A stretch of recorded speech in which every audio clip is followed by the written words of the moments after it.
Welcome back to the Common Good Show, brought to you by Guadalupe Roastery, a program that celebrates a fundamental truth. Life is a beautiful gift, full of blessings and trials, learning experiences, and opportunities to grow. This is a show that celebrates the little yet profound influences in our lives that add value, improve our outlook, and encourage us to appreciate everyday blessings from God. These are the conversations that contribute to and highlight the common good, as told through the experiences and the words of our special guests. All of our guests share an unwavering commitment to their faith and the acceptance that they are at their very best when God is put first in their lives. What is the common good, you ask? Simply stated, it is the sum total of social conditions that allow people, either as a group or an individual, to reach their fulfillment in its entirety. Speaking of fulfillment, I have with me today a very special guest, Nicole Caruso, founder of Worthy of Wearing, just an incredible human being in general. Thank you so much for being here. This was a very last minute sort of thing, just kind of by the grace of God that you were able to step in. And so, yeah, thank you so much. Thank you for having me. It's great to be here. I'm just going to dive straight into it for you. Let's do it. What's one tiny thing or one little thing in your everyday life that to you serves as a reminder of God's faithfulness or His blessing in your life? It's a wonderful question. Well, I have 3 kids, and the childlike quality of children is always a mirror back to God. And so there are many times throughout my day where I watch my kids, I watch how they fight and forgive each other. I watch the way that they love each other and love me and my husband. And that for me is such a beautiful gift of the vocation of marriage, where I get to experience this love of God through these little innocent souls. I'm confident this is always changing because of the 3 kids. Yeah. But do you have any sort of like normal daily routine or like a morning routine, something that gets you grounded, like before you start your day? Yes, I absolutely have to pray every morning. It's non-negotiable. And, you know, as a mother, it was something very difficult to start doing because little kids demand attention. They want you to be present to them all the time. And I think over time, we've developed this culture in our house where I make the coffee, they get their little books about saints or whatever, and we all sit on the couch and I do my prayers while I drink my coffee, and it is the only way to start the day in our house. So it's wonderful. I love it. That's really wholesome. You can, because it's not just you know, trying to squeeze it in. You've actually incorporated that time into like a peaceful, quiet time with your kids. Yeah. Yeah. Did it take a while to get to that? Oh, yes. And it still takes a lot of reminders. Okay. I am not sitting in, you know, a monastery with beautiful bells ringing. There's a lot of interruptions. Sometimes fights break out because people get hangry, but that is family life for you. And really, I love St. Jose Maria's Nunc Cepi, like begin again. We always begin again, start over. And then we just have to start over. But that's okay. You know, that's just the Christian life. Yeah.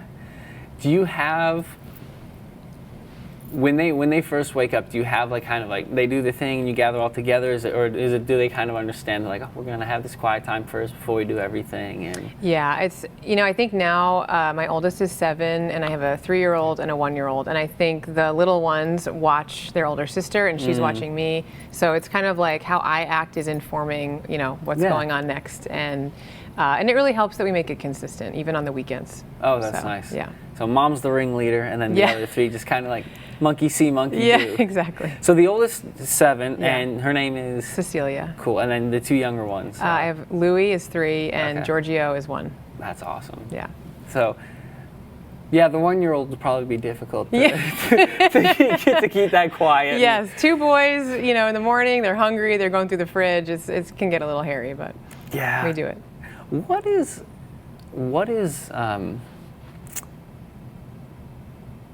and whether it's in regard to your family and in that morning time, or within work, what's one experience in your life where you really felt divine inspiration, or you really felt the Spirit like moving you towards something or convicting you in a very specific way that like you're like, oh yeah, I still like remember that clearly? You know, a very recent example was actually when I decided to write my book, Worthy of Wearing.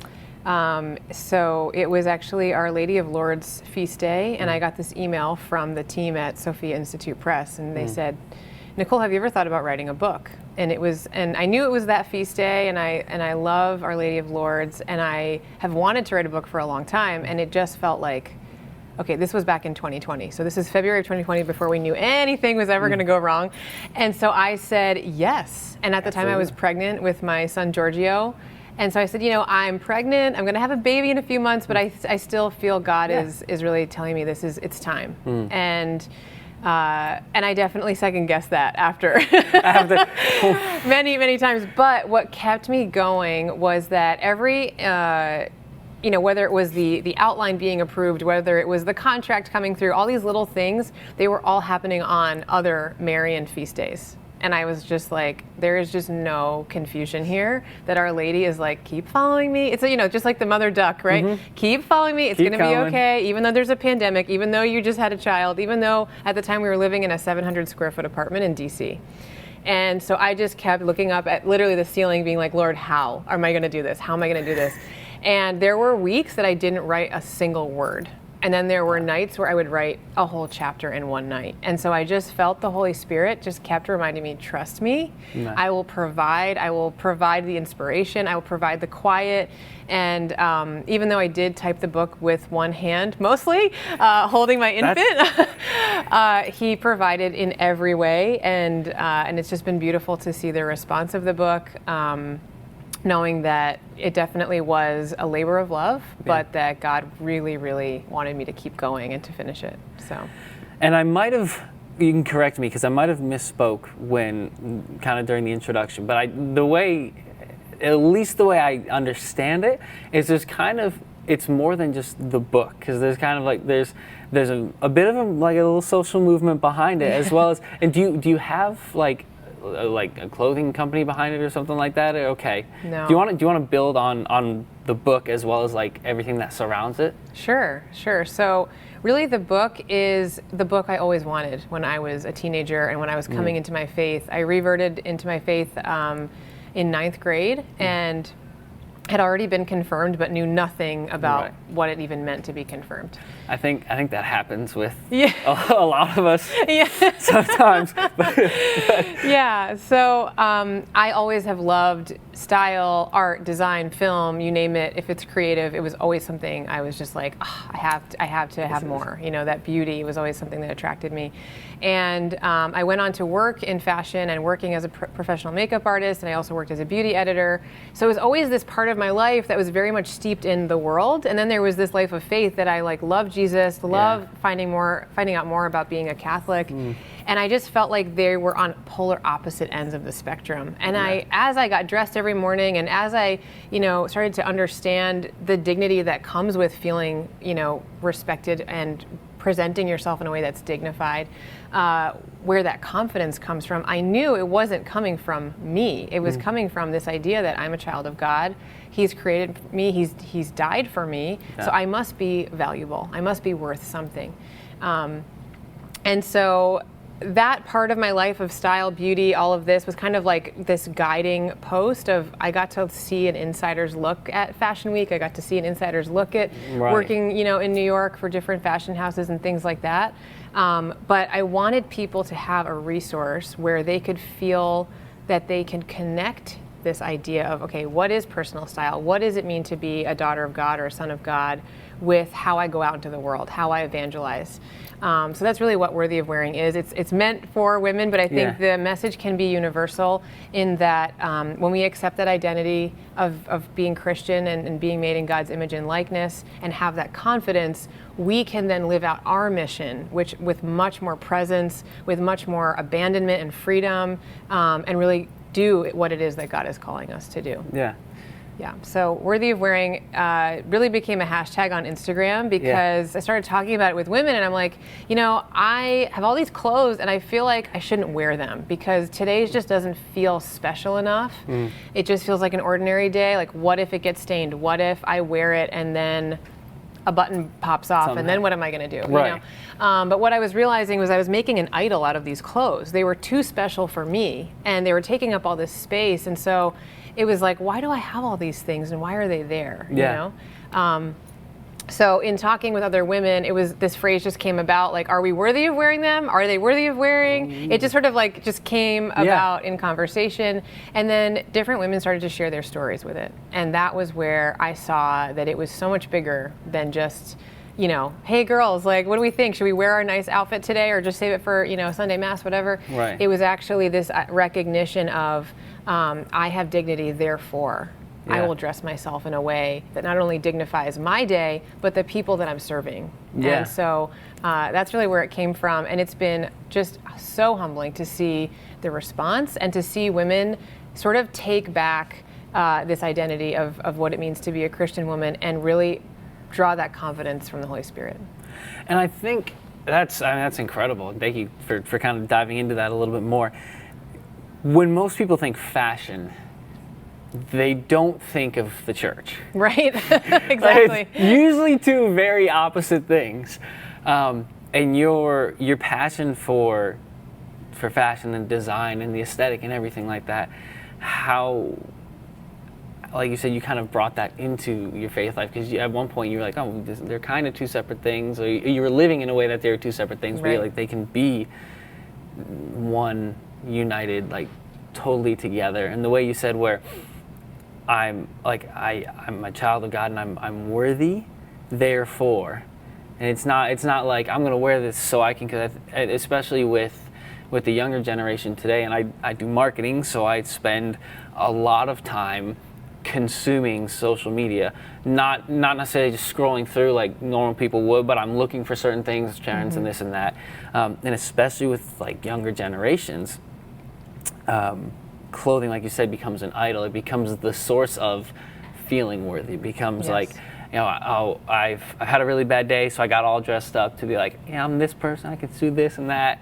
And I'm not saying that it's bad to try and hype yourself up and feel better. But when it comes from, like, when clothing then is the idol, and that worthiness comes from something so material, it's so easy to just go way off track. Absolutely. And I watched that happen. Working in fashion, you know, people treat the clothes like it's life and death. And, you know, it's really interesting, because seeing that, I was just like, wow, this is so intense. The stakes are so high. I feel like I'm working on Wall Street, and I'm working, you know, with fabric. So it's just really, really interesting. But I think what our place as Catholics is to kind of show that like bring back that renaissance of the beauty of the church, the beauty that draws the eye back to God, you know? That's why when we go to Europe, when we walk into a gorgeous, stunning cathedral, and we're like, oh my gosh, I feel like I'm in heaven right now. Why? Because God is the author of life. He's the author of beauty. He is the designer, you know? And so, yes, the fashion industry is very flawed. It's a business just like any other business. But to me, personal style is about the human person. And the fashion industry can never take away our dignity, and can never sort of tell us what makes us beautiful. I think when you see a confident person, you know that there's something deeper inside where they have a comfort in their own skin. And we should all have that, you know? And then when we do, we can have a contagious confidence that really evangelizes why we love Christ so much, you know? And I like the point you made about, like, the churches, especially in Europe. They were designed at a time when, like, the focus of the building, it wasn't about creating, like, I want to build this really Greco-Roman or Gothic, archaic. It's like, no, everything in here, whether it's like the buttresses or it's the angle of the golden, like, arches on the side of the altar or whatever, everything was designed to point towards God. Every single aspect. And whether you're a deeply faithful person or you know and care nothing at all for a relationship with God, you still walk into St. Peter's Basilica and you're just like, holy cow. Exactly. You feel it, you know it. And you made the same point of, you can feel it in a person too. When it all becomes directed towards God. it's apparent, it's obvious, and it doesn't have to be something that sacrifices dignity Right. in order to do so. Right, and we don't have to be a slave to what the fashion industry says Yeah. in order to look modern, to look relevant, to be attractive to others. And not everyone is called to live in the world in the same capacity. Right. You know, we're all called to different ways of serving God. But I think the majority of us are called to live in the world and to evangelize through our life and how we live. And I think the simplest thing of just taking a few moments every day to pray, take care of your spiritual body, and get dressed, groom yourself, take care of your physical body, they go hand in hand. And I think when we neglect one or the other, we get off balance. Yeah. This is something I've been big on recently. And I like the point that you made of most of us are called to live in the world. Living in the world, like we have there's a sanctity in living out our daily lives to the fullest. You know, a lot of times at least I say we, but I'm speaking of myself. I'm not calling anyone else out. But I can caught in the trap of, and I have in the past, of, you know, well, you need some certain job, or you need some certain this or that or whatever to add value to people's lives, to really make something worthwhile, to glorify God. It has to be like this, which is such a lie. But it takes away from the dignity of the person, because then it's like, I need this material job at this position, whatever it is. Right. And again, it's so easy to just kind of that slope of essentially just God no longer becomes any part of it. Right. Yeah. Has there been a moment, whether in the fashion industry or with your family or before you really re-entered into your faith, where you went through something that was either extremely challenging or difficult, but looking back, you're like, that was like God's grace. He was like almost dragging me through that because I needed that in order to bring me to where you're at now? Yeah, I mean, I can think of different moments in my life that were very pivotal. It's like that moment where you're literally standing at the fork in the road, and there's the invitation to take both, right? The invitation of follow the riches, follow the success, or follow me into this humble, narrow path. Yeah. And being in fashion industry is one of them, because I, despite, going to mass on Sunday, going to confession regularly, still just felt this pull. Like, I just need to work there. I need to know what it's like. I feel like I can't live my life until I give this a shot. Yeah. So we moved to New York City, my husband and I, and I got my first job, and it was good. It was a good job. Yeah. And then after that, that was an internship. After that ended, I got another one at a bigger company, at a European fashion house. And this time it was like, this was the big guns. The real deal. So, and they start you out as a temp. So you really can't get your foot in the door any other way. So I started as a temp, and the stakes were much, much higher. It felt like a reality show in a lot of ways. There were no cameras, but it felt like it. But it felt like it, yeah. And I worked for someone who really made the Devil Wears Prada movie seem like a documentary instead of a fictional thing. So it was trying on every part of my life. And at the time, my husband was going to Columbia. I was working in fashion. My hours, I was averaging 70 hours a week on my time card, and taking the subway to and from. Not bad for a temp. Yeah, right. I know. Could have been more. Yeah. But I basically lived at the office, and I knew there was something off, but I just said to myself, like, look, you have to make a name for yourself. You have to work hard. So you can't just close the door and say, oh, I tried it, whatever. So I just really wanted to stick it out as long as I could. And it came to this one part in the season where tensions were really high. We had a lot of buyers coming in from big department stores, luxury department stores, and making their buys for their stores all over the United States. And there was something that I got wrong. There was a miscommunication, and my boss screamed at me. It was so embarrassing, so humbling. The whole office, I think, could hear her. And then, I had to come in and work on that Sunday. There was some other thing we had to do. And so I tried to get to Mass before work that day because I was like, all right, I'll just find an early Mass. I live in New York. There's churches on every corner. Yeah. And the Mass that on masstimes.org that said it had 7 a.m. Mass, I got there and the church was locked. And I was like, no way. So I had to go to work after that. I worked the whole day, and my boss was famous for staying past 8:30 every single day, no matter if it was Sunday, Saturday, Tuesday. So I was just praying, I'm like, Lord, I need to go to Mass. If I miss Mass, this will be the first time in my adult life that I'm missing Sunday Mass. And for whatever reason that day, it was literally by the grace of God, she left at 6:30. And she's like, I have somewhere to go. We're done for the day, which was my cue to leave. So I was like, I'm finding the first church I can find that has Mass right now. And luckily I found one at 7 o'clock. And I tell you, I busted into this church because I was like running, up the stairs and sweating probably, and just pushed open the big heavy door. And of course the stillness, you just meet the stillness and the beauty of this church. And there was a line for confession. And I'm like, okay, I'll go to confession. It was just immediate, you feel that Father's voice, yeah, go ahead, get in line. So I got in line and went to confession, and I told the priest this whole story, how I got the job, what was going on, all the things that were going wrong. And in a very, very New York voice, a gruff, fatherly voice, he's like, sounds like you got to get a new job. And I was like, oh, that's not what I thought you were going to say. That's not what I wanted. I was not picturing that. I thought we were going to talk about putting boundaries up or whatever. And a little bit more of a spiritual discussion. Yeah, exactly. Get a different book that you need to read. Yeah. Keep working hard. Because I think a lot of times as Catholics, we think all suffering is the suffering we're called to. And sometimes we make it a little harder than it needs to be.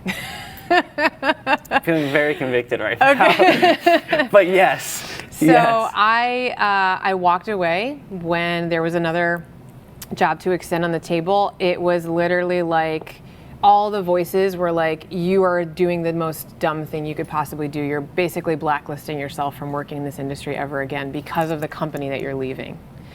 And so it felt like a dying to self. Yeah. And then on top of that, my husband and I also discerned to leave the city and move closer to family in Connecticut. So it just was this, my exterior shell of my whole dream. Frank Sinatra's playing in my head. If you can't make it here, you can't make it. So it was I was Lord, I'm doing this for you. I hope there's something on the other side. Yeah.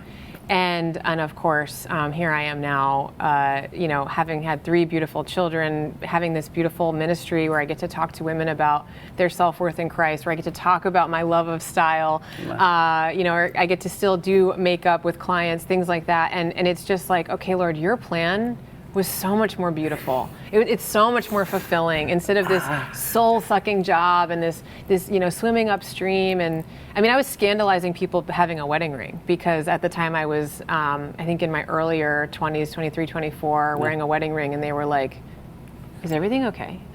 Wow. Why are you married? Is that a wedding ring?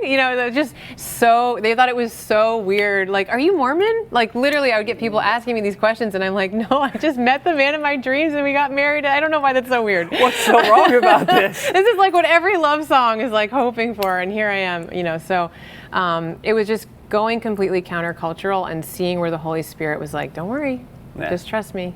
And he's always been leading me. And I think one, that's an amazing story, and thank you. But I love the fact that your fashion and beauty is still very much a big part of your life. Yeah. It wasn't what at the time felt like just the noose around your neck, end of the story, has turned into the most beautiful version of it. Right. And something that, had you kept going that way, I mean, you definitely didn't look like it was going to turn out the way it did.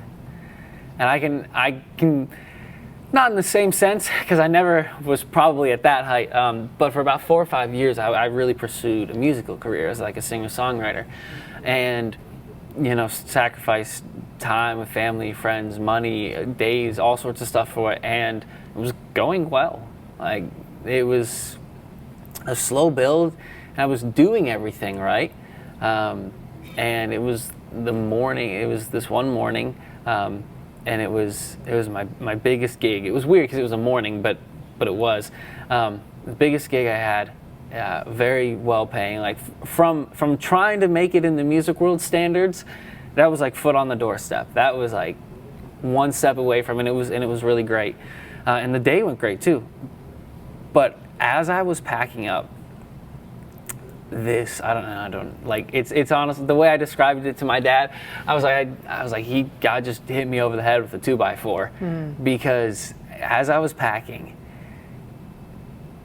kind of like you said, that shell, but I lost it. I don't know what it was a beautiful morning, everything went well, and just that shell cracked and it just everything fell apart, and I spent the next like 7 hours and incoherent tears and all sorts of stuff. But there was an immediate sense of, you know, letting Right. all of that effort and that time go, and then there's the side of it of like, okay, everybody I know and everybody that I've talked to and everybody who's like a current part of my life knows me as this, and that's gone, like for good.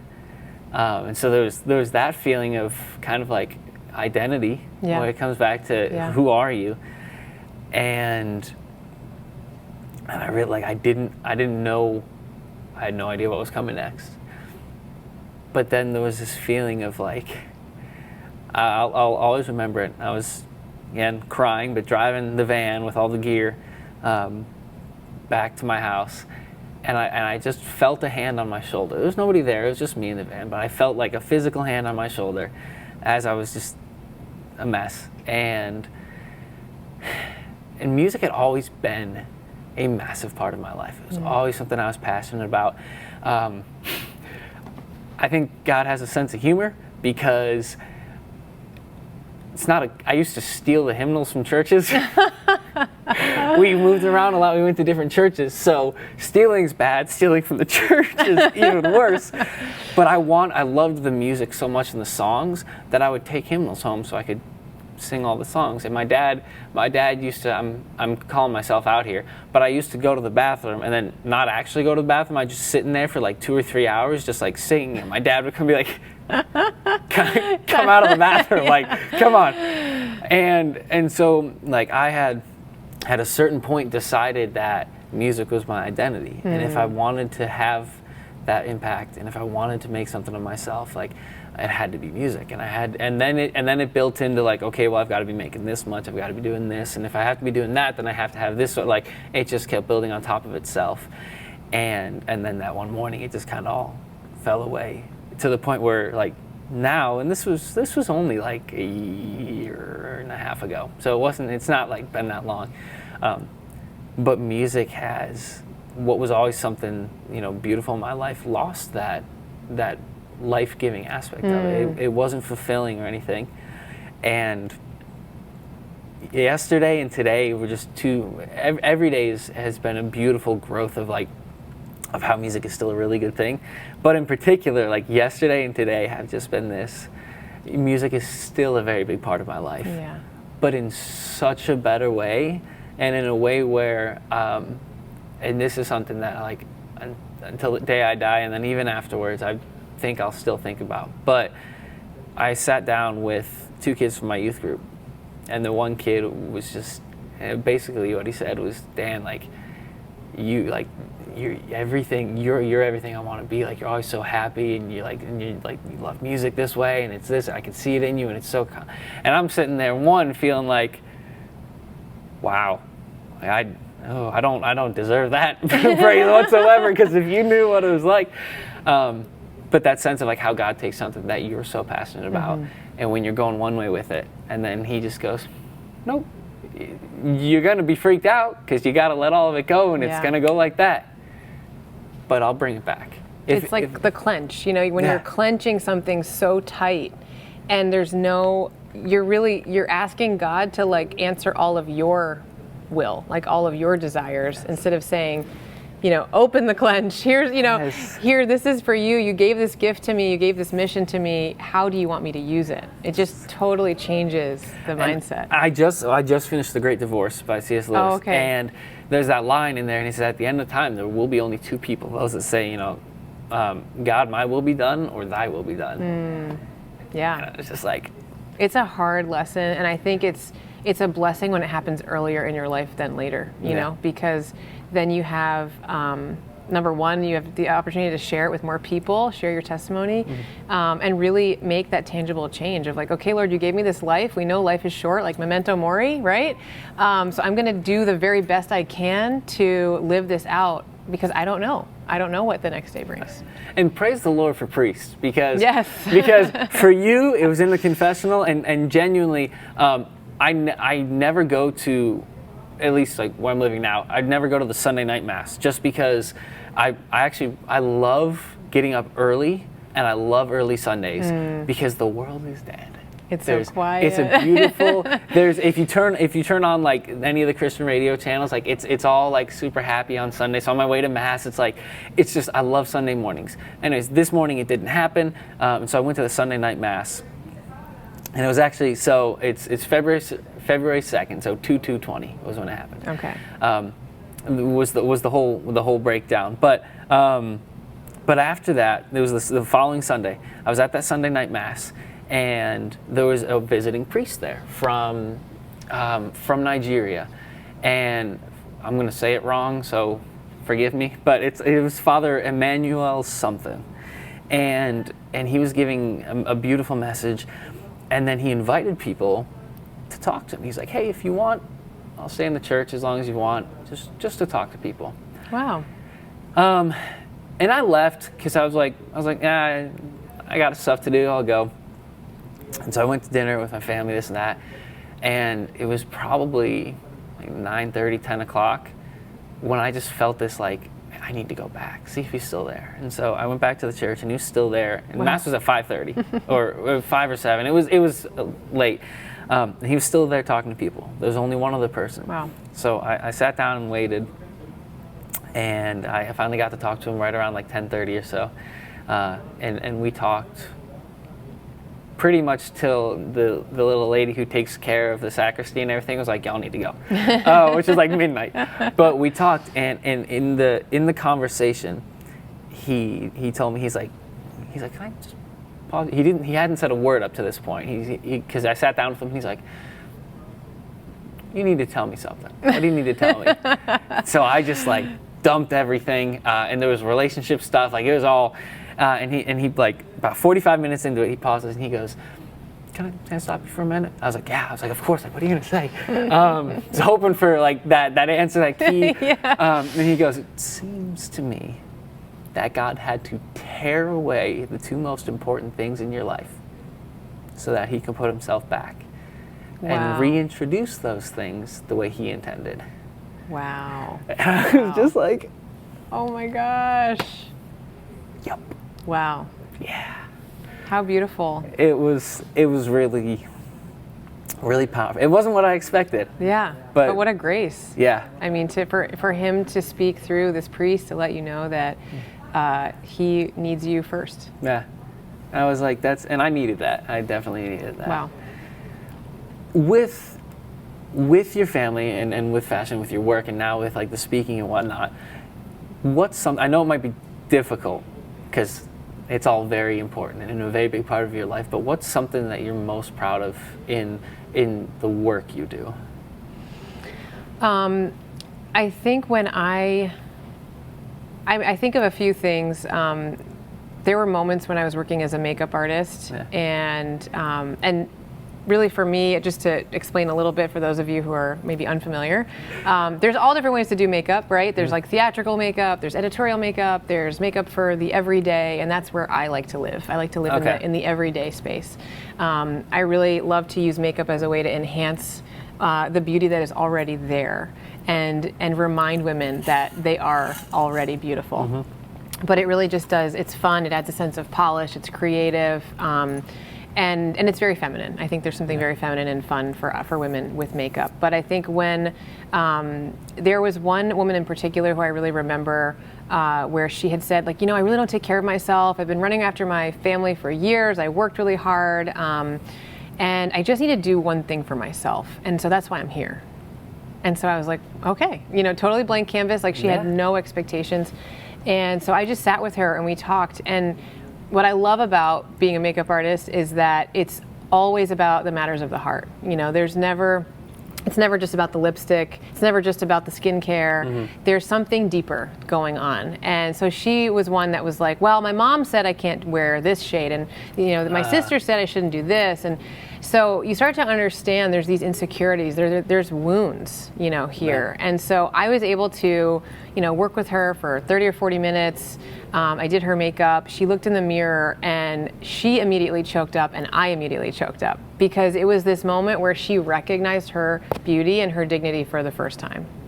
And so it was so special, and I've had other clients have the same experience, but I think even in this Worthy of Wearing movement, when I've seen women say, I dumped the bad boyfriend, I left the draining job, for the first time, my husband said to me, wow, something seems different about you. And I'm like, for me, that is addicting. Like, yeah. I want everyone to feel that way. I want everyone to know how deeply loved they are by God. I want them to gaze at a crucifix and know that was for you. And so it's a beautiful, I think that's been a beautiful part of my job, is kind of being present when someone has that moment of recognition. Yeah. That's incredible. Because I think those moments, as beautiful as they are, it can be hard to recognize ourselves sometimes. Yeah. Do you fit with, when you speak to people and when you talk about stuff, do you see that a lot in other, and not just women, but in like men and women? Or? I do, because I think, especially Catholics, we feel almost ashamed to have confidence of any kind, because we're worried that it's drawing us into vanity or pride or materialism or name any vice, and we're like, well, I don't want to be there, so I should probably just think pretty badly of myself, and that's just a good mid-ground. Yeah. And I think what that can sometimes lead to, that unchecked can also lead to the other extreme, where you think so badly of yourself that you get locked in the invisible box. And you're so discouraged, and you're so focused on all of your failings that you can't take one step. And so that's also very dangerous, because Christ wants us not to believe in ourselves and our own ability, but to believe in the ability that He will give. Right. So I think we can have a healthy confidence that's not rooted in vanity. We can have a healthy self-presentation that's not about looking good and looking like you've got it all together. It's all about the image. It's all about the car or the house. There's a way to live with humility and also recognize, like, this body I've been given is a temple of the Holy Spirit. This is a gift. Every new day is a gift. So I'm going to treat it the best I can, and I'm going to, acknowledge my flaws, but also know that without God, I'm nothing, and have confidence in what He can work through you. I think it was Discerning Hearts, or I think it was the Discerning Hearts that I was reading, and it talks about how humility is, and exactly what you said, and I feel that so truly, like in my own life. It's very easy to be wary of pride and vanity, because honestly, for the longest time, really until I got a fake sense of confidence in college that came from being an athlete and working out and doing all that sort of stuff. But again, that was broken down, and it really wasn't until like after the whole music thing when that confidence in myself came, but in a good way, not where it was before. Humility isn't thinking any less of ourselves. It's recognizing exactly who we've been created to be, exactly who we represent, and living that to the fullest. Not pushing anything else. So like, in the sense of if you are a phenomenal actress, you can be humble and be extremely good about what you do and be confident in it.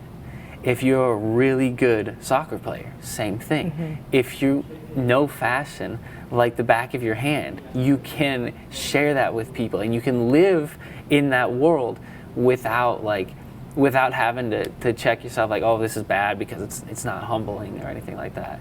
And that was one quote for me that I was like, that really kind of helped turn that dial the other direction. Yeah. Where I was like, I can, because fake humble, and I'm guilty of this, is is also, I recognize this in myself, and I'm still working on it, but it's also pride. Like fake humble is also pride, because then you can take pride in like, oh no, like it's not me, it's something else. It's very easy to lose track of that one. Well, it's like the Pharisees, right? They thought they were, Yeah, the yeah, cat's exactly. pajamas, or whatever the phrase is that you want to say, because they were like, well, I'm doing everything right. Right. So then, therefore, I should be, I'm here. I'm up here. I've I'm made good it. to go. I've arrived, and so it's not about, I think of that scene where I think it was the publican and the Gentile, and the publican's like, I'm so glad I'm not like that guy. And that guy, in his heart, was on his knees praying, Lord, have mercy on me, have mercy on me, I'm a sinner, Right. And so I think in some Christian Catholic circles, there's this false humility where it's like, I'm not going to participate in culture. I'm going to dress in a way that's drab on purpose, and because I reject culture, and I think there comes this false humility there, where you are then judging everyone else because they're not doing what you're doing. And I think that's really dangerous, because Christ is calling all of us to do all sorts of different things. Be a musician, be on a news channel, be a mother in the home, be a father that works as an electrician. Like, we're all called to love the Lord with those specific gifts and talents that we have.